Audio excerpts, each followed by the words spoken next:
Hello, my name is Elliot Gu, and I'm co-founder of the CT Trader Commodities service. Today I want to talk about crude oil, and in particular, a powerful seasonal pattern in oil prices this time of year that can be very profitable for traders using commodity exchange traded funds that track the price of crude oil. Listen, if you're like me, you've probably read dozens of articles just over the past few weeks about seasonality in the stock market and the prospects for a year-end Santa Claus rally in the S&P 500. And while positive seasonality certainly doesn't guarantee a strong finish for the S&P 500 for the year, the probability of a positive return in the fourth quarter of the year is far higher than for any other period based on decades of stock market history. Or perhaps you've heard of the so-called presidential cycle, where the third year of a president's term is statistically the strongest for the stock market. Well, there are also seasonal and cyclical patterns in crude oil market, and really the markets for all sorts of different commodities. Simply put, I always look for an opportunity to buy crude oil in the month of November. Warning, you can't just blindly buy oil on some particular date in November. Instead, I look for a few key triggers in November before entering this sort of trade. Let me explain, starting with this chart.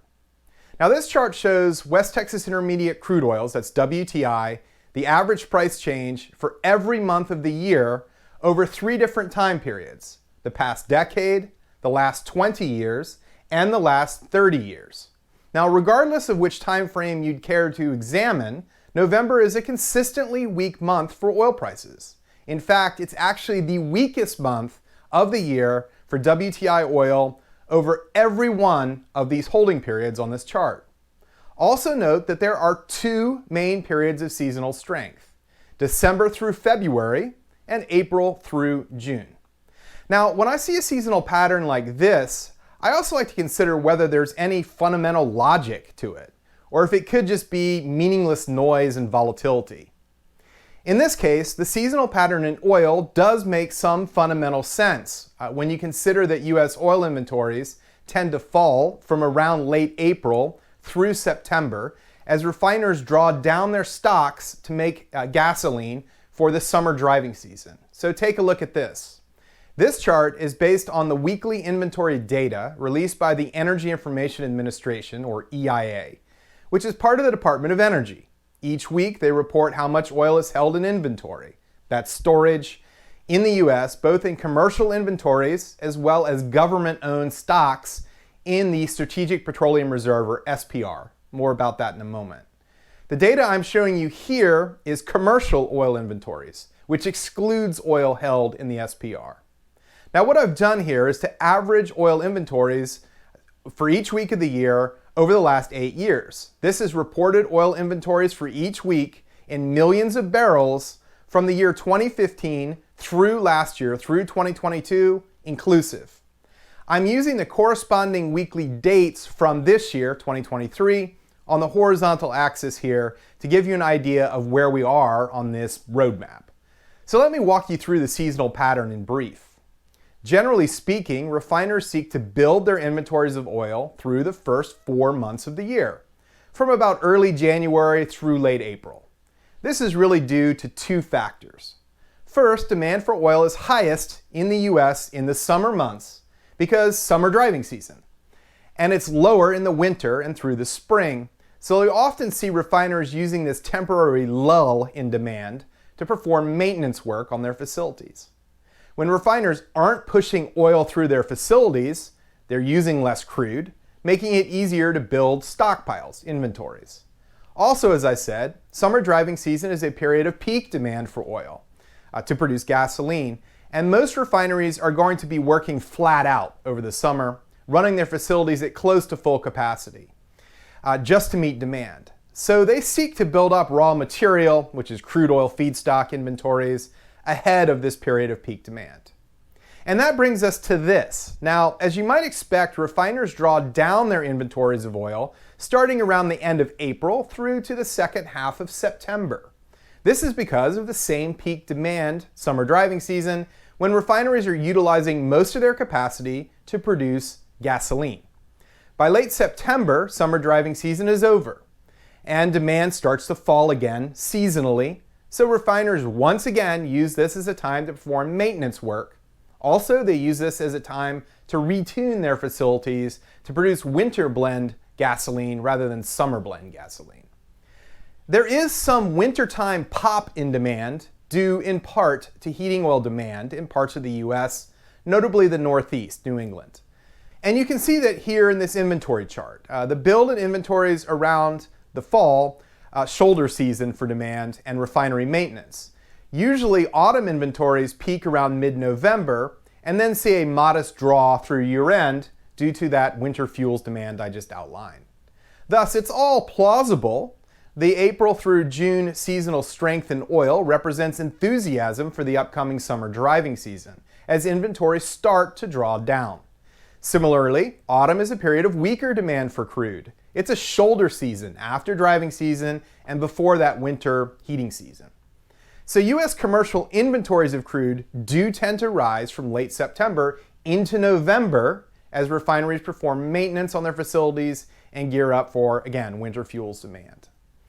And the end of that period of seasonal peak demand, coupled with that rising oil inventories, likely explains why November is such a seasonally weak month for oil prices, followed by a rebound into December through February period as inventories draw down once again. Now, I never trust seasonals without question, yet clearly there's at least some logic to this pattern for oil prices. And this point is crucial and the heart of the seasonal trade in oil. In practice, I've found that WT oil prices tend to find at least a trading low in the month of November, consistent with seasonal weakness in that month, and then rally into January, February of the new year. However, as I mentioned earlier, it pays to look for a few additional technical points, trade triggers, if you will, before taking this trade. So let's take a look at a few historical examples of this to illustrate how it works. Now, this is a chart of WTI oil prices from June 30th, 2021 through June 30th, 2022. I've also overlaid the 50, 100, and 200-day moving averages. So I don't want to buy oil in November if crude oil is in the midst of a powerful sell-off or bear market. Positive seasonality is often overwhelmed in a strong downtrend. You don't want to catch a falling knife. In this case, oil prices saw a correction from late October through November of 2021, which I've labeled here with a black arrow. However, crude was still in an uptrend at this time. In particular, look at that 200-day moving average, which is the kind of orange line on this chart. It was still rising, even as crude experienced a rapid sell-off in late November, early December. Now, the second point I look for is WTI selling off into an obvious technical support level in the month of November or bleeding into early December. In this case, look at that 200-day moving average again, which is one of the most widely followed intermediate to long-term trend indicators on the planet.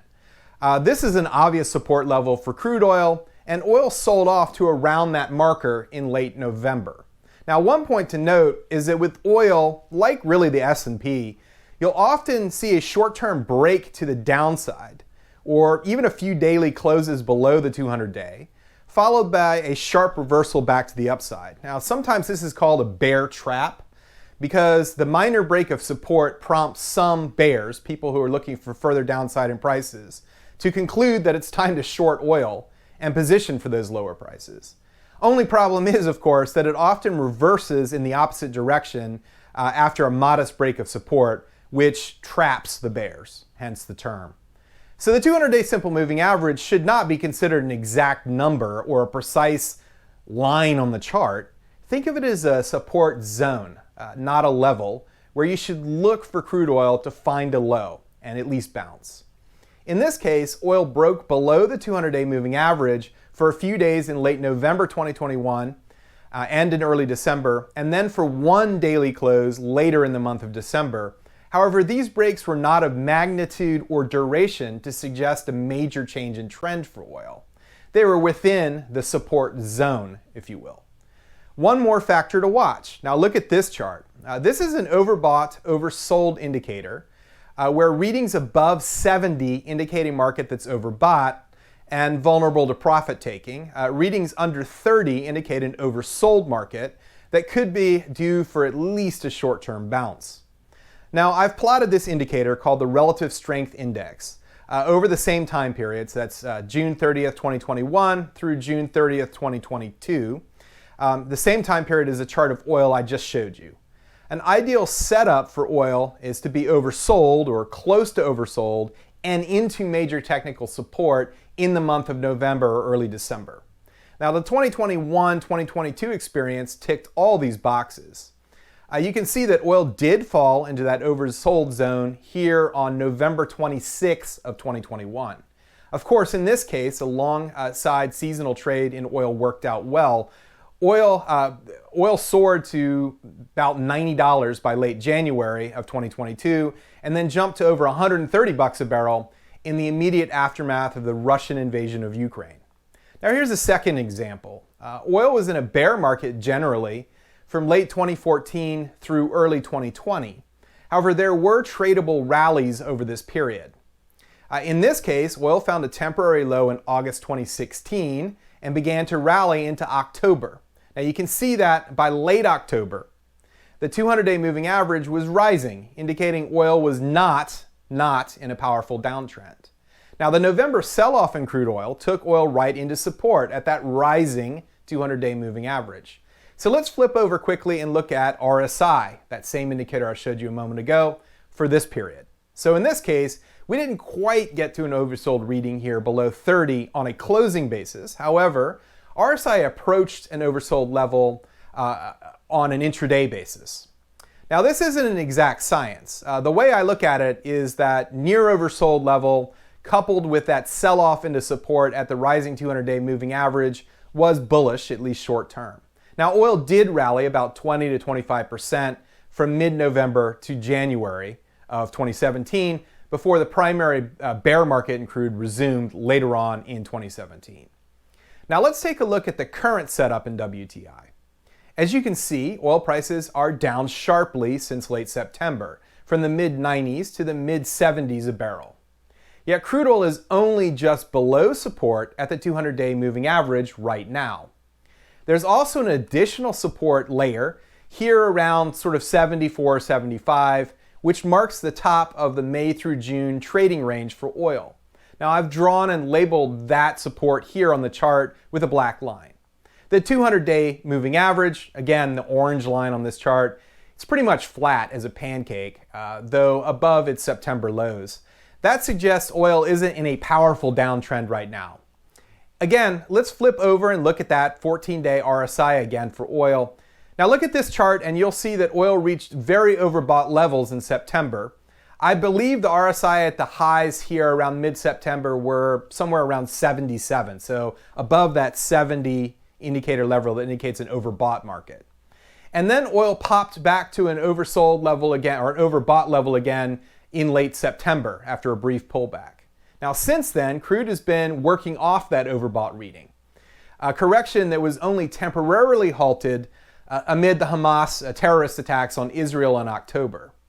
Now last week, as oil plunged down below $76 a barrel, we got a closing RSI reading under 33, which is very close to an oversold level.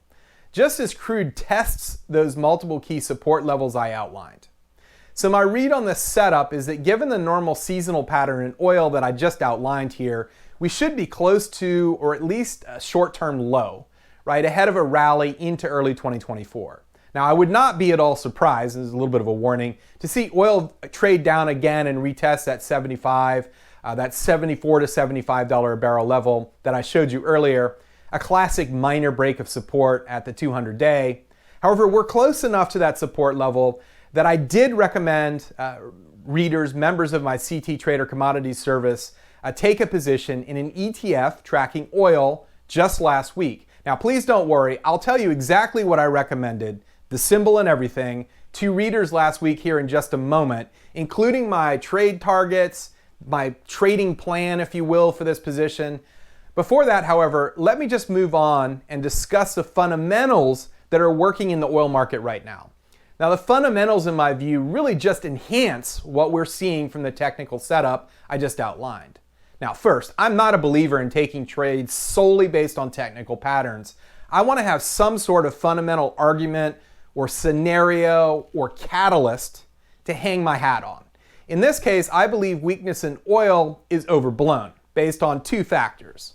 First is concerns about demand, and in particular gasoline demand here in the United States. Now, some pundits have pointed to weakness in the weekly gasoline product supply data, which is part of the EIA's, the Energy Information Administration's weekly inventory report. However, the product supply data is notoriously volatile. And after weakening notably in late September, it has actually rebounded to the normal seasonal range more recently. And this chart, which I'll show you here on your screen, also calls into question some of the recent EIA data on oil. Now, I don't want to go too deep in the weeds on this or get too esoteric. However, each week, what the EIA does is it sends out surveys, basically, to various companies in the energy industry, refiners, producers, etc., to attempt to discern how much oil is in storage, inventories, how much oil is being fed into refineries, what products are being produced at refineries, gasoline, diesel, etc., jet fuel, how much oil energy companies are producing, so actual producers, how much companies are importing of oil or exporting, basically all of the weekly data sets in those weekly reports. Now, obviously, EIA doesn't survey every company in the industry each week. So they're basically using models and statistical estimation techniques to estimate all these fundamentals. And the US oil industry is huge, 20 million barrels a day of consumption, 13 million barrels plus produced, exports and imports via pipelines and tanker, refineries operating or doing maintenance. Now, of course, theoretically, you could account for every barrel of oil, right? Oil that's produced should go somewhere. It has to go somewhere, either fed into refineries, put in storage, or exported. And supply and demand have to balance. It's a balance sheet. In practice, that never really happens. So EIA uses what it calls an adjustment factor or unaccounted for crude oil. Now, it's a sort of error term to balance supply and demand. Now, this isn't a huge issue as long as the error terms aren't large, right? Or consistently positive or negative over time. So if one week you have a large or you have a small positive number, the next week you have a small negative number, they balance out over time. But as you can see here, that was true. There were small adjustment factors up until that 2016 to 2018 period or so. And then we've seen an explosion in the size of these weekly adjustment factors, that unaccounted for crude oil, which have also seen a consistent positive drift. Now, over the last few weeks, we've actually seen the largest adjustment factors in the history of this data series for these EIA reports. So something doesn't add up. And I don't think you can take a single weekly report from EIA, say gasoline demand looks a little weak, and then conclude that that's a legitimate reason to sell oil. After all, here's a chart of total oil inventories, including that strategic petroleum reserve that I mentioned over the last few years. Inventories, and these are inventories, as I said, with the SPR.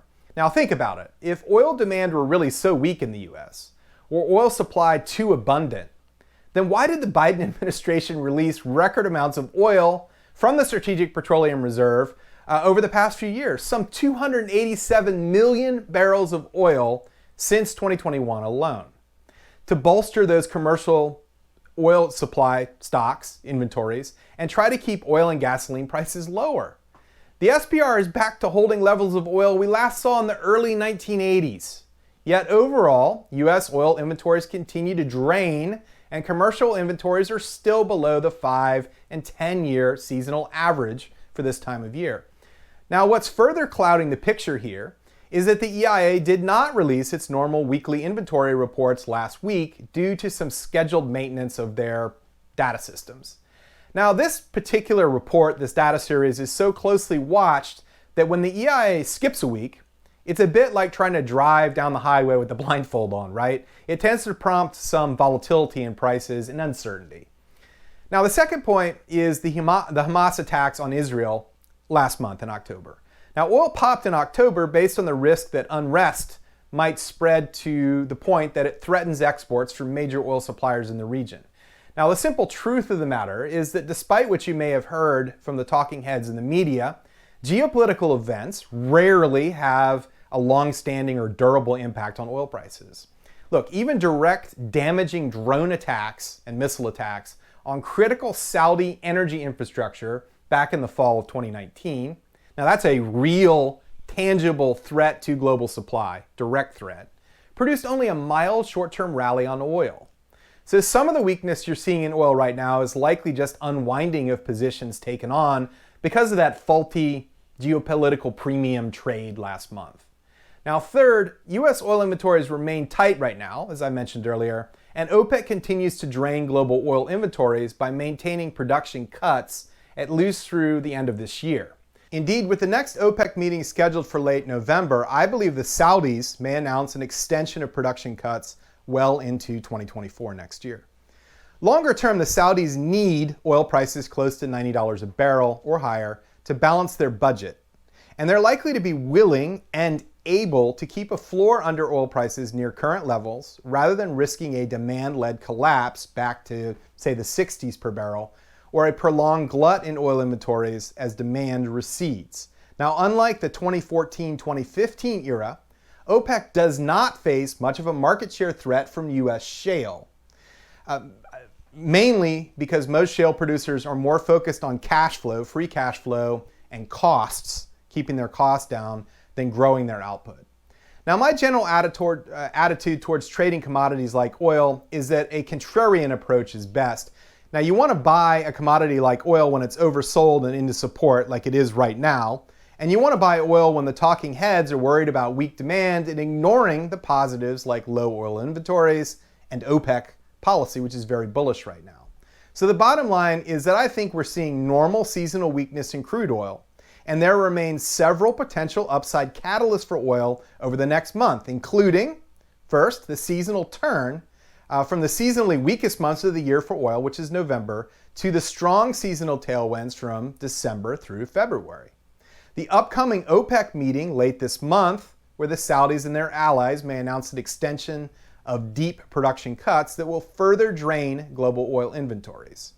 The resumption of the EI's weekly inventory data series and reports soon over the next week. The fact that speculative short positions in crude oil futures are rising sharply as per the Commodity Future Trading Commission's latest Commitment of Traders report. Now, this provides a short covering fuel, sugar rush, if you will, for oil, should we see it rally off the support levels I noted. 5, also note that just last week, the Saudi energy minister, Prince Abdulaziz bin Salman, blamed speculators for the weakness in oil prices, and previously he's orchestrated production cuts aimed at punishing speculators. He calls it making them go ouch. So don't be surprised if the Saudis announce something to squeeze the oil shorts around the upcoming OPEC meeting, just as they did in April of this year and again over the summer.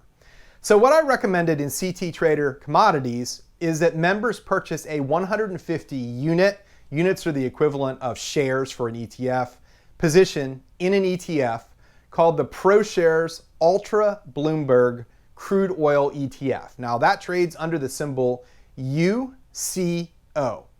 This UCO ETF is designed to rise in value by 2% for every 1% daily rise in the price of oil.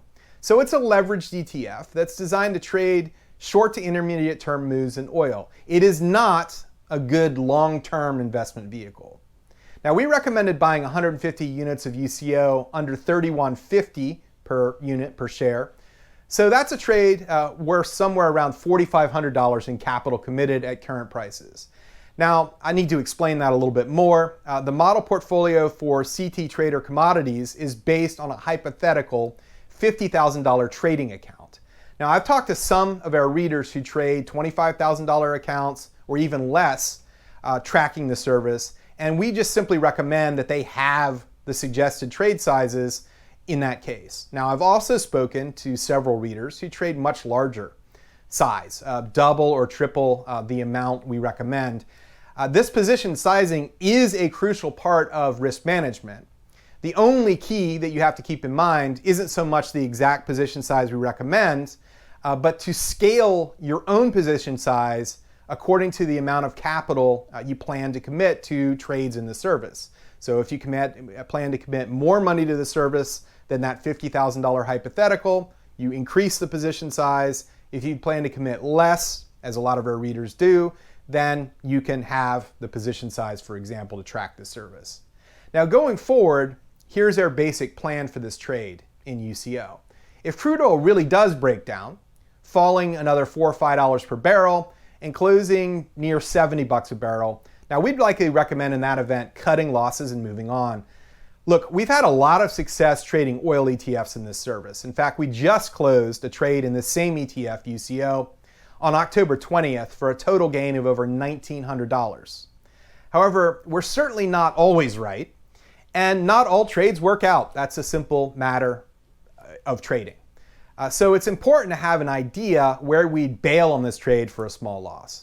Now, on the other hand, if UCO were to close back over its 200-day moving average for a day or two, we'd likely see that as a signal that recent weakness in oil has been a classic bear trap, as I outlined earlier, and we'd likely look to pyramid the position. Now, what that means is, that might involve buying an additional, say, 75 units of UCO on momentum strength. Ultimately, we believe that oil could retest its 2023 highs at some point between now and February, in that period of seasonal strength for oil, and that would imply a move up to as high as 95 bucks a barrel. While we also believe that oil could go much, much higher than that over the long haul, a rally to the 90 to 95 region would likely prompt us to book a gain on the trade. Remember, UCO is appropriate for traders, not long-term investors. Now, the reward to risk here on this trade looks good to me. A few dollars down and we cut losses and run, versus $12 to $15 a barrel of upside in WTI, which would imply UCO rising from around 30 today, a little under 30, to somewhere around $37 or $38 a unit or so. So there you have it. That's how the November seasonal trade in oil works. I walked you through the history of this trade and the current setup and why I think it's a valid trade entry. I also told you exactly what we recommended to CT Trader Commodities readers just last week. Now, if you're interested in this sort of short to intermediate term swing trade in commodity ETFs like UCO, as well as commodity levered stocks, right? Then we're offering a 60-day risk-free trial to the service for a limited time. Now here's how it works. Simply tap the button below this video. That's the button that says subscribe now down there. It's just below. And that will take you to our secure order page. Sign up for a 1-year membership to Capitalist Times Trader Commodities at the lowest price we've ever offered. That's $999 a year. And you'll gain immediate access to our recommendations. You will receive alerts and updates for any new trades via email and updates to existing trades, all to the email address you provide when you sign up. Then you'll have 60 days, 2 full months until early 2024 to test drive the service. Take the trade signals and recommendations we make, or just paper trade. And if after 60 days you are not 100% convinced that the service is worth every dime of the subscription price, if you don't think that you'll make more than enough to cover the cost of the subscription several times over, if you don't like the service for any reason whatsoever, simply call us at the toll-free number below this video or email us at the email address below this video and cancel your membership for a full refund. No questions asked, no hard feelings. I guarantee it. And one more thing.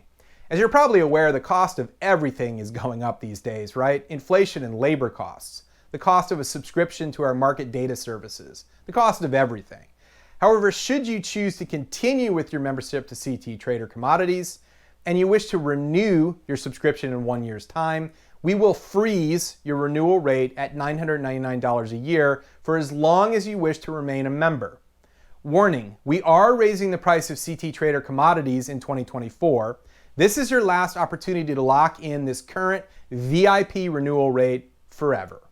So if you'd like to take me up on this risk-free trial to CT Trader Commodities, tap that subscribe now button below. Or if you prefer, give us a call toll-free on 1-877-302-0749. That's 877-302-0749, and sign up over the phone. Now make sure to tell our customer service manager, Sherry, that you watched this video with me, Elliot, and ask for the VIP rate to make sure you get access to the service on these favorable terms that I just outlined and with all of the guarantees I outlined.